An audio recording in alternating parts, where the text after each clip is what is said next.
After my dad passed away in 1999, I was going through some papers with my mother, and we came upon the manuscript, and I asked her what it was, and she explained that he'd been working on it, but he never had a chance to actually have it published. So I was intrigued, and I asked her to if I could have a look at it, and I went through it, I read it, and I said, I think maybe this should be kept. We should try and find a publisher for it.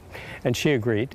So I took it away with me, and I had it, I typed it up in computer format, and then I was able to contact Hanson's daughter. He had a daughter, and she's now living in Ottawa. So I was able to get in contact with her, and she also agreed that the book should be published. She had a copy of the manuscript herself, and I knew that she would probably have some family pictures that would be useful in the book.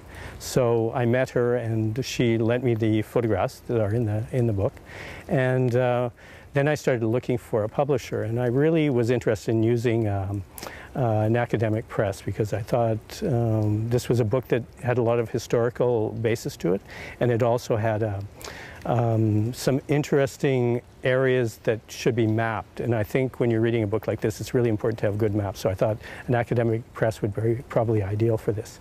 And so eventually I went to a couple of publishers, and most of them were very encouraging. But for one reason or the other, they were not able to look at it at that time. And then luckily I was able to get in contact with Athabasca University Press, and they agreed to do it. So I'm very happy that it's now been published.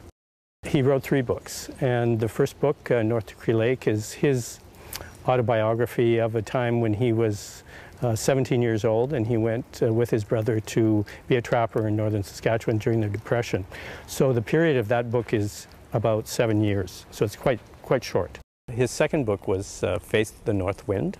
It's a story of 2 trappers who were partners for about 40 or 50 years, again in northern Saskatchewan. So it has a lot of commonality between his first book and this book, but it was in a different area and a different time.